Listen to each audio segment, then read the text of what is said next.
Welcome to the Alain Guillot podcast, where we speak about personal development and entrepreneurship. This is episode 197. Today we have with us Professor Peter Burke from Cambridge University in England. Now, Professor Burke writes about history and culture, and his latest book is The Polymath, a cultural history from Leonardo da Vinci to Susan Sontag. Professor Burke, welcome to the show. Thank you very much. And hello, everybody, wherever you are. So, Professor, we have our book here, Polymath, and it's just amazing. I just wanted to know, before we get into the subject of the book, a little bit about your background. I saw you have a long CV, and I just wanted to know a little bit about you. How did you get started? What interested you in academics? So, yeah, a general sense of who you were as a person before you became a professor. Well, I was a small boy who said to my mother, when I grow up, I want to be a professor of history. I'm not sure now what I thought the professor of history did, but it all goes back for me to playing with soldiers, toy soldiers, which is what boys of my generation did because there were no computer games at that time. And then somebody gave me a book called 15 Decisive Battles of the World. And it was an adult book, so I had a problem reading it. But the great thing was it had diagrams of battles like Waterloo. I could arrange the soldiers in the right sort of way and replay the battle. And so then I got more interested in military uniform and then knights in armor, and that got me interested in Gothic architecture. And so when I applied to study history at Oxford, I thought I would specialize in the Middle Ages. But when I got there, I discovered that among all the special courses, there was only one with art in it, and that was the Italian Renaissance. So I chose that, and then I went to Italy because first I had to learn the language, and second, I had to go to Florence and Venice and Rome to look at the paintings and the buildings. And I fell in love with Italy. And I thought, yeah, I have to have a career that means I keep coming back to this beautiful country. And so it was. Wow, in a way, you were lucky to be in Europe where you can just take a train or a short flight and go to see all these beautiful things. Because let's say here in North America, for example, I live in Montreal, which is the oldest city in Canada, and it's only 500 years old. So we don't have a lot of history to go around and see how we don't have much culture or history here, only just the last 500 years. So in your case, where you can just pick a plane and go to any Italy or England, well, you're already in England, but Italy or Germany or all these countries where you can just savor what happened 1,000 or even 2,000 years ago, that must have been a big gift for you. Yeah, it was very exciting. And the way that most buildings in Italian towns are very old ones. So you go to the cinema, it can be in a medieval building. You go to the garage, it can be a medieval building. Because they build in stone, it's rather a rocky place, and the stone lasts for a very long time. And if you go to Sweden, and where they built in wood, there's almost nothing left from that period. It burns down regularly, and they replaced it regularly, and only the occasional church is actually going back to the Middle Ages. Amazing. Okay, so you have this interest in architecture and history, and how did that progress in your career today? Yes, so when I was at Oxford, I decided if I could pass the exams, I wanted to be a professional university teacher. And so while I was studying for the doctorate, I saw this advertisement there was a new university opening in England. It was called the University of Sussex, and it was multidisciplinary. And that excited me very much because the history course at Oxford, although it was very good, it was very narrow. 3 years, you study nothing but history. You didn't look at the neighboring subjects, maybe sociology or literature at all. I used to go to lectures on other subjects just for fun.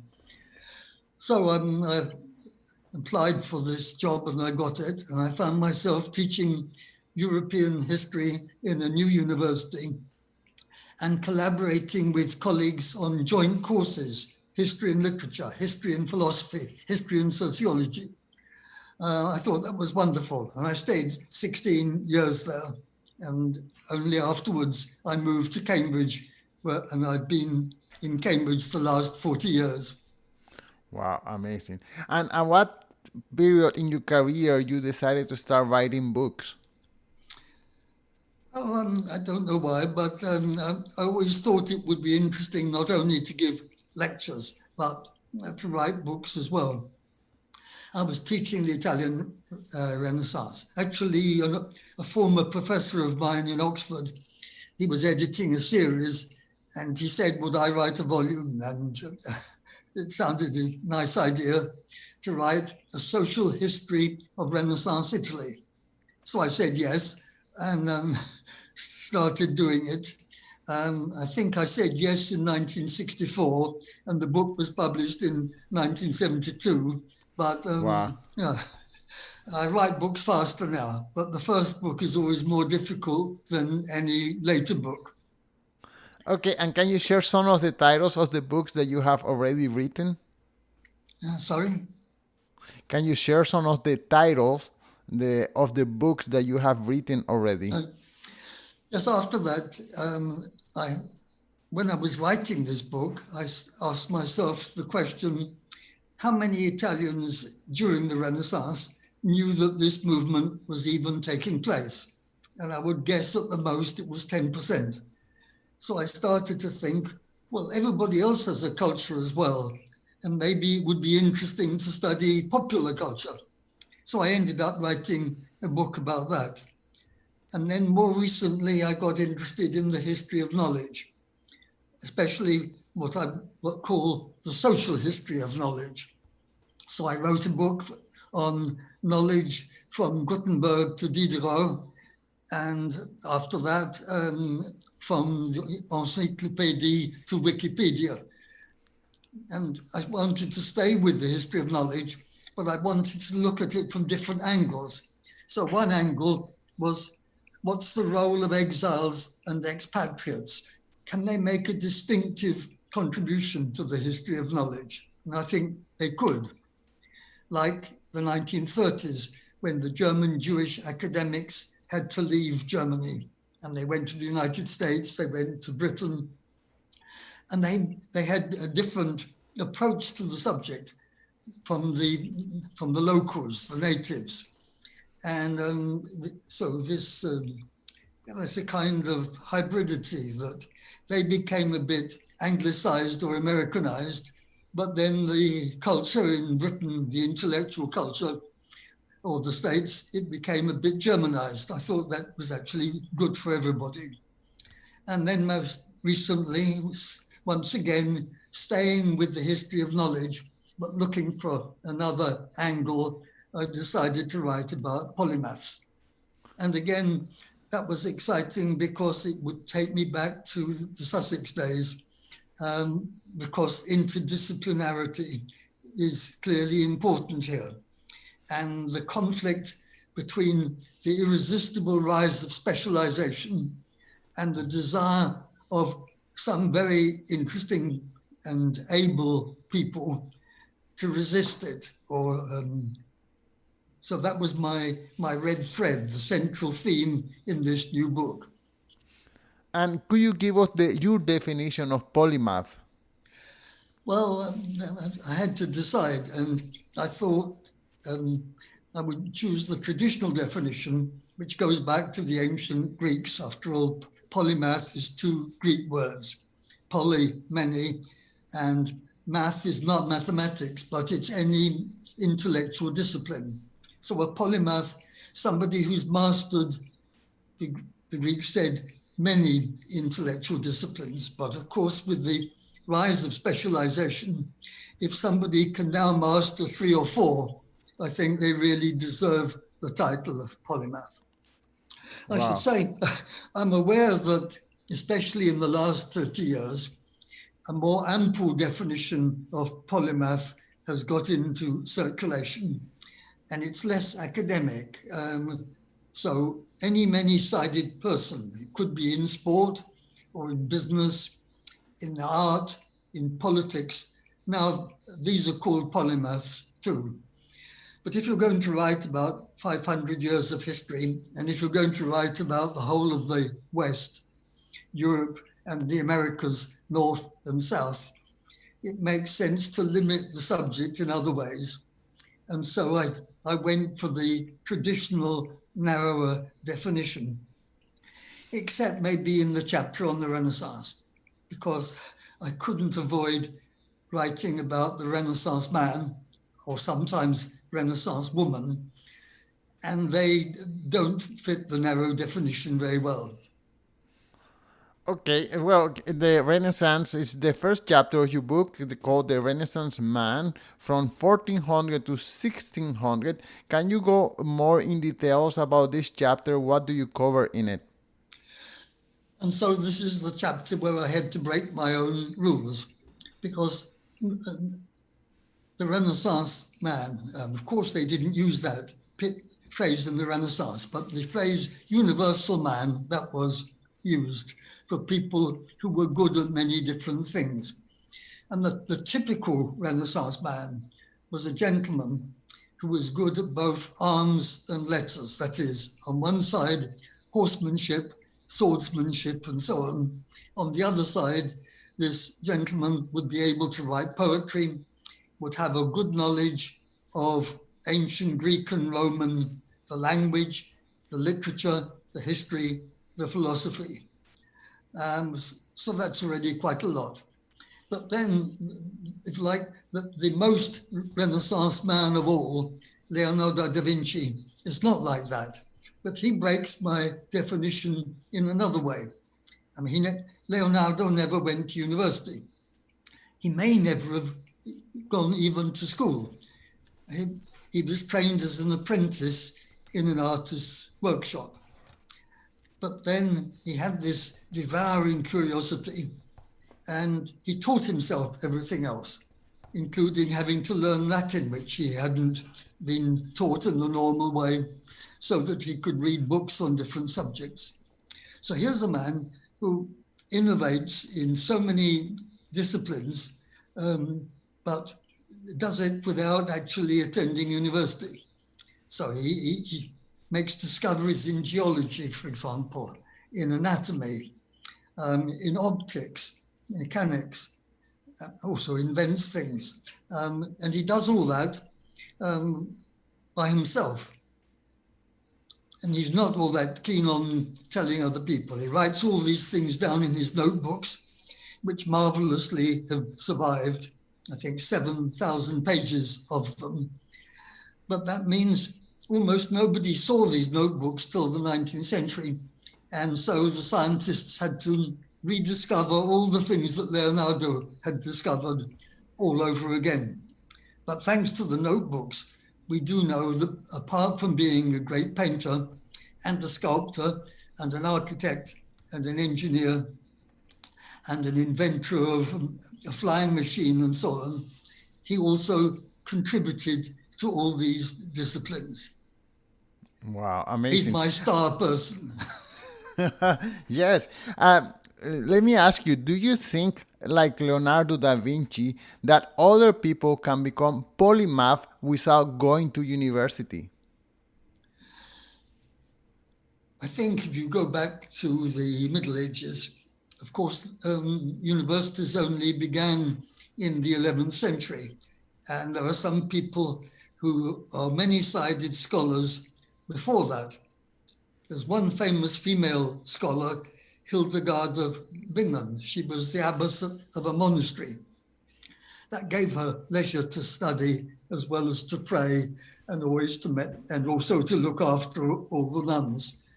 And she wrote on an extraordinary variety of subjects. And even if you allow for the fact that there was less knowledge around in her day, still the achievement is quite marvelous. The thing is, it's been every successive century, it's become harder to be a polymath because the amount of knowledge available expands, and these days at a rather terrifying rate. And that's why you have to lower the bar and say that people today, living people who've made a contribution to 3 or 4 intellectual disciplines, they're definitely polymaths. Wow. I have to say also, this is an endangered species, but one that happily is not yet extinct. I mean, I can mention a few people I take very seriously. There are also some people who are sometimes called polymaths and other people who say, no, they're charlatans. It's because it's so difficult to become a polymath now, and you can always be criticized for superficial knowledge of 1 or 2 of the subjects that you think you've mastered. Right. And could you mention some present day polymath? Yes, one of my favorite living polymaths, who's exactly my age, is a North American called Jared Diamond. And he's a very vivid example of a particular type of polymath that fascinates me particularly, and I wrote a lot about him in the book. I call this type the serial polymath.